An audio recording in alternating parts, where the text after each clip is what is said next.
Even if you've never stepped foot in a church, I bet you have heard about heaven and hell. Our culture is saturated with this idea that there are two possible places that you can go after you die. One is a really, really good place, and the other is a really, really bad place. We associate heaven with pearly gates and gold-paved streets and being reunited with our loved ones. And hell is a place of fire and brimstone and torment and torture for all of eternity. The truth is, even within Christianity, not all denominations agree on what happens after we die. And when Jesus talked about hell, he didn't say that it was a place that we are sent to after death for eternal punishment. When he talked about heaven, he said things like it is here, at hand, come near, or within you. So in this video, I will share with you what Jesus actually said about heaven and hell. And if it didn't come from Jesus, then where did our ideas about these two different afterlives come from? And then I will share with you a new perspective, a spiritual perspective on heaven and hell that is relevant for you in your life today. In the Bible, the Gospels are the story of Jesus' life and ministry. And if you read the Gospels, you will see that in the English translation, it does use the word hell. But the original word before the translation was Gehenna. Now, Gehenna is an actual physical place outside of Jerusalem that was known for child sacrifices. So the old prophets of the Old Testament, Hosea and Jeremiah, actually talked about this place, Gehenna, as being the valley of slaughter, because it's where innocents were killed to appease false gods. Now, almost every reference to hell or Gehenna is in the Gospel of Matthew. And this is important because the Gospel of Matthew was written for a Jewish audience. That means that the author was choosing different words and metaphors and symbols and descriptions that would be relevant and known to his target audience, which was first century Jews. So the Jewish people would have already been familiar with Gehenna. They would have already known the connotation of it being a dark, damned place, and there was already that imagery of fire because some of the sacrifices were said to have taken place by burning. Many scholars, both in traditional Christianity and in New Thought denominations, believe that these references to Gehenna are metaphors for the inner torment that is caused by destructive thoughts and behaviors. Essentially, the pain that comes from us acting or thinking in a way that is not in alignment with the truth. A few times in the Gospels, Jesus talks about hell or Gehenna, and he talks about how it would be better to cut off your hand or pluck out your eye than to be sent with your whole body intact into the fires of Gehenna. Now, Jesus isn't telling us to literally maim ourselves. Instead, what I believe he's saying is pointing out the fact that our wholeness is in spirit, not in body. So even if our body isn't whole, we can still be whole in spirit and vice versa. So telling someone that it is better to cut off their hands than to arrive with all their body parts in Gehenna is saying that sometimes it takes a drastic measure to refuse or remove yourself from these human or egoic impulses that separate you from the divine. Let me give you an example. Let's say that I have this ego desire for money, that I'm greedy. I'm always pursuing more and more money, more, and it's never enough. Jesus is saying that it would be better to pluck out my eye, so to take some drastic measure to stop myself from coveting.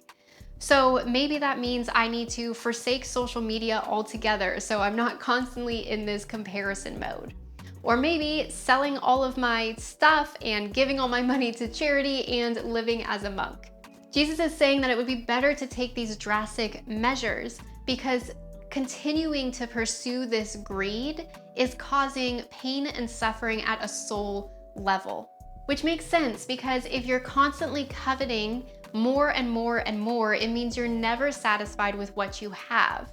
And that is an inherent separation from the truth of who you are as abundant and whole. You see, Jesus says it would be better to pluck out my eye than deal with that pain of Gehenna, because it is blocking me from experiencing the kingdom of heaven that is already within me. When Jesus spoke about heaven, it was again, most of it in the Gospel of Matthew. And the reason why is because Jewish culture does not say or write down the name of God. Even in the modern day, you will see Jewish religious writers who, rather than spelling out God or Yahweh, will say G-D. That's important because in other Gospels, Jesus has the same teachings, except instead of referring to heaven, he refers to the kingdom of God. So heaven was a word that the author of Matthew chose to use instead because, again, his audience was first century Jews. So you could also think of the kingdom of heaven or the kingdom of God as the divine realm, the spiritual realm that is real even though we can't touch and see it. Here's what Jesus said about the kingdom of God or the kingdom of heaven. First, he said that it is here, at hand, come near. AKA heaven is right here and right now, not some place that you're sent to after you die. The other thing that Jesus said about heaven was that it was accessible even to the lowliest of these. So in the Beatitudes, Jesus is talking about people who common thoughts of the culture and society at the time would have said that these people are unworthy, unclean, which was a really big thing in Jewish culture at the time, essentially that they were separated from God. But Jesus said again and again in the Beatitudes that the meek and the mourning, that theirs is the kingdom of heaven. So he said that it was accessible and inclusive to all people, including those that society would have deemed unworthy, and maybe even especially those that society would have deemed unworthy. So Jesus taught that heaven was inclusive, but also that there were obstacles in our way from experiencing heaven. And this is where things like sin come from.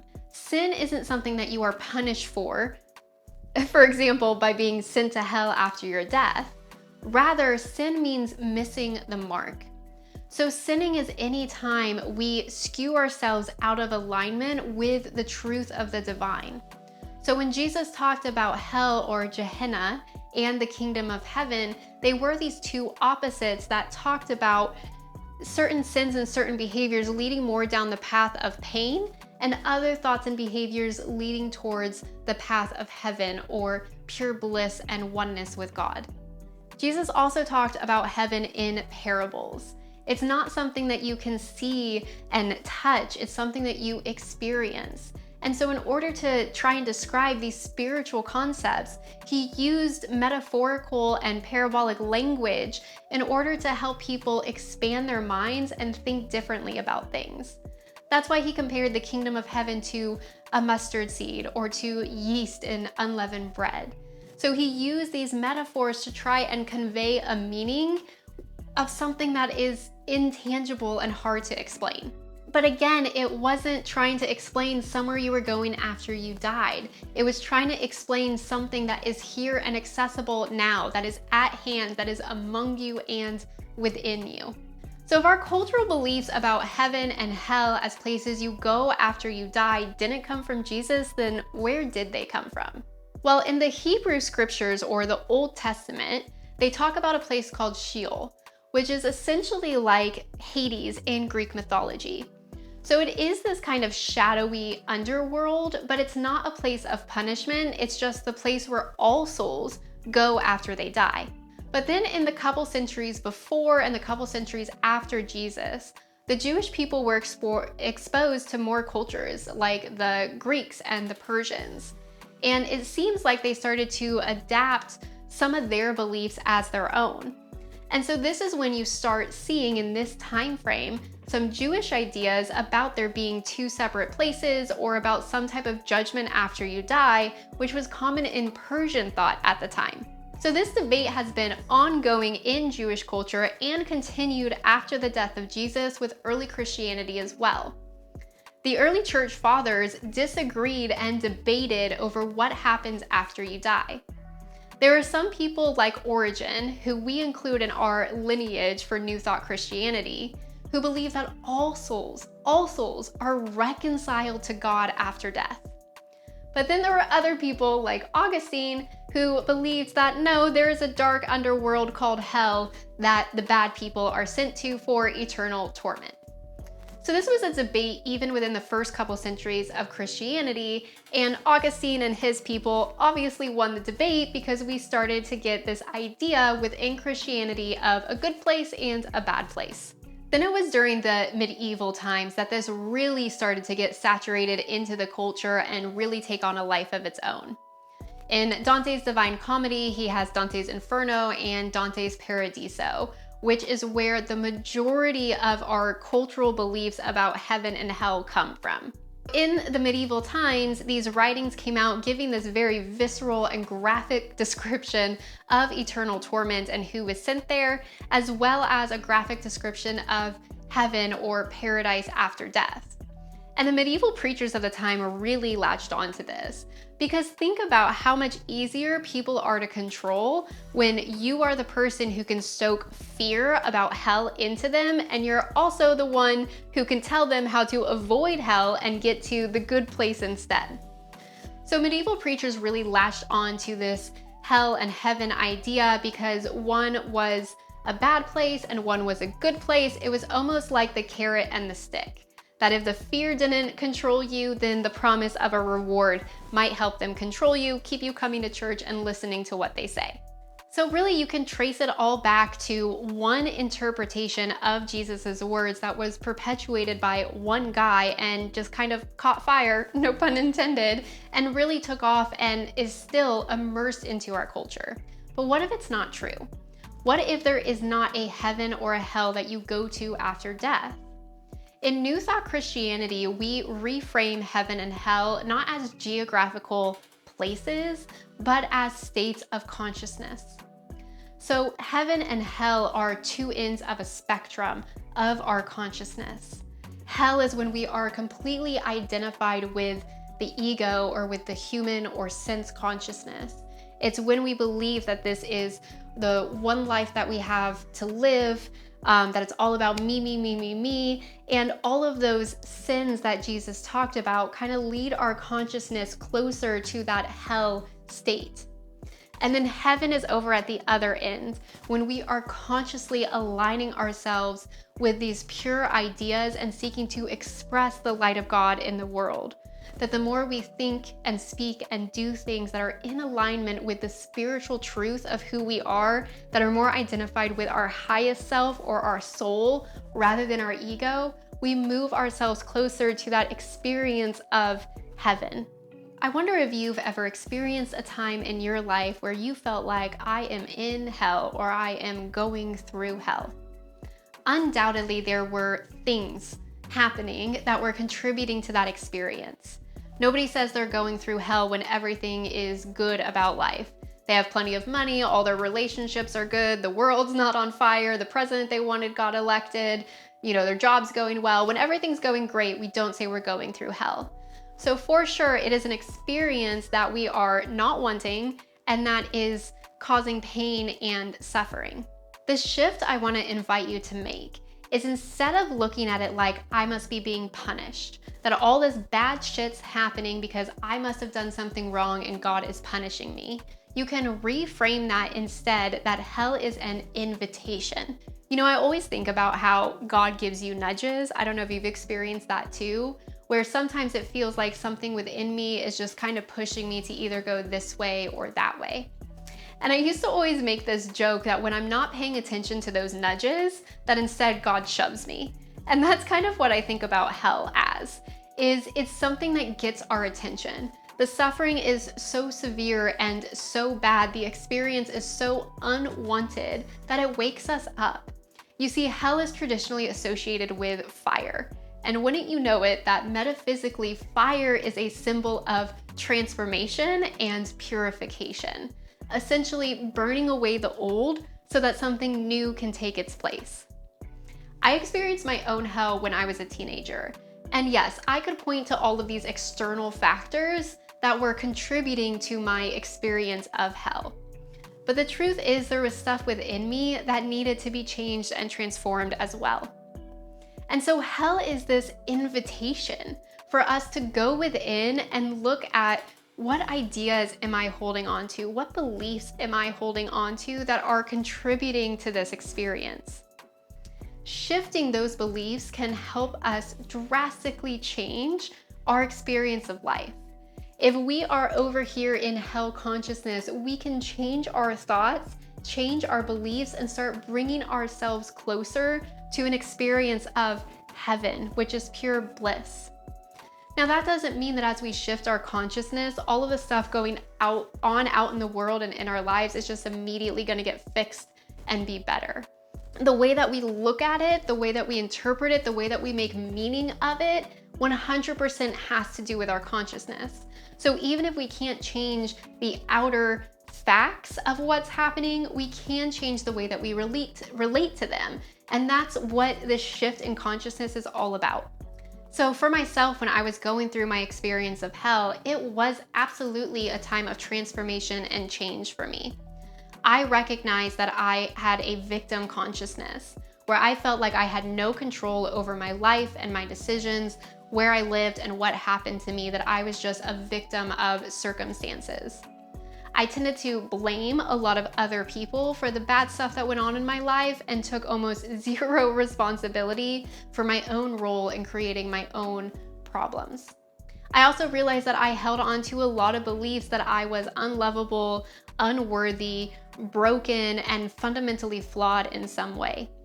And so the way that expressed in my life is I was constantly seeking out things that proved that to me. I was seeking out people that treated me poorly, or people that I could fix because I refused to fix myself because I thought that I was unfixable. So while I experienced hell, I was also transformed by it. That the pain and suffering that I was in led me to take a look at myself and start to work on changing some of these beliefs. And that is exactly what this spiritual work is all about. That as conscious beings, we are conscious creators or co-creators of our lives. It doesn't mean that we have complete control over everything that happens in the world, but it does mean that we have complete control over our own consciousness. That regardless of what happens out there, I have control about how I make meaning of it, how I relate to it, and how I react or respond to it. And that's what understanding heaven and hell consciousness is all about. It is a way, a metaphor, a symbol to identify where on the spectrum am I. Now, for me personally, I don't really like to use heaven and hell anymore when I'm looking about the spectrum of my consciousness in different situations. Really for no other reason than just how extreme those two words are. You see, all of us have our own consciousness, but we also have the collective consciousness. And so these ideas of heaven and hell being a place of reward or punishment are so ingrained in our culture that I find that it's easier to drop the words rather than try and train my brain to completely look at these concepts differently. So what I do now is I think about, is this helpful or unhelpful? A helpful thought is going to lead me more towards heaven consciousness, and an unhelpful thought is going to lead me more towards hell consciousness. And by helpful and unhelpful, essentially all it means is it helping me be the light of God in the world? Is it helping me express my true self? Is this thought helping me create the life that I want to live and who I truly am at depth? You see, helpful and unhelpful has just such an easy, balanced connotation that helps me get out of this idea that I am being judged or punished or that I deserve bad things happening to me. Instead, it focuses and reshifts my mindset so that I am focused on just the thing that I can control, which is my next thought, the next conscious thought that I choose. Am I going to choose a helpful thought or am I going to choose an unhelpful thought? So if heaven and hell are states of consciousness and not physical geographic locations we go to, then what does happen after we die? Well, I'll just say it. Who knows, right? None of us know for sure. And I would encourage you that if this is something you're really interested in, you can look up different Eastern and Western philosophies, different religions, and see what they teach about the afterlife and see what resonates with you. You could also read or watch videos about stories of people who have had near-death experiences and what that has been like for them. But really, my recommendation to you, if you're finding yourself captivated with needing to know what happens after we die, is to, rather than search for answers out there and try and find the right answer, turn that reflection within. Sit down in peaceful, quiet meditation. Maybe open up a blank page in your journal, put a pen in your hand, and just free flow all of your thoughts down to see what it is that's coming up in you.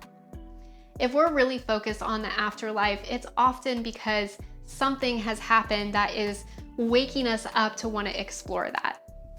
It could be that you've experienced a recent loss in your life, or that you're just going through that developmental phase of your psyche where we have to grapple with our own mortality and what that means. This is an important part of our social and mental development, to grapple with the idea of death.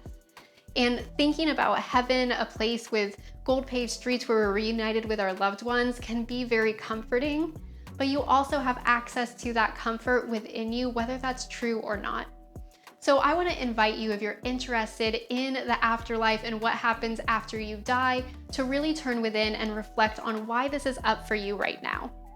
Exploring that, regardless of what conclusion you come to, is gonna produce fruits. And contemplating these things is important. In Buddhism, for example, it's one of the parts of their path is to consistently, regularly sit with and meditate on your own mortality, because it helps remind you that all of this experience is temporary. For me, I believe in nothing is wasted, nothing is destroyed, everything just changes form. When we die, our individual personality, our individual identity is completely dissolved, and we are in perfect conscious union with God, with all that is, with the One. And so a way that you can imagine it is like if you had a glass of water and then you poured that glass of water into the ocean. It was a glass of water, it was its own thing, but now that it has been poured into the ocean, you can never find that glass of water again because it is now merged with the greater whole. That's what I believe happens to us after we die. And at some point, somebody scoops another glass of water out of that ocean, and it's not exactly the same, but it's still a part of that greater whole, just like we are embodied, just like we are after death. But that's just my opinion. Again, if it's fascinating to you, I invite you to explore it on your own and allow your own inner wisdom to come up with the answers for yourself. I hope you enjoyed this video and learning more about heaven and hell, what Jesus actually said about them, and what a more spiritual perspective on them is. Don't forget to like and subscribe so you get notified of my new videos, and I will see you on the next one. Until then, love you.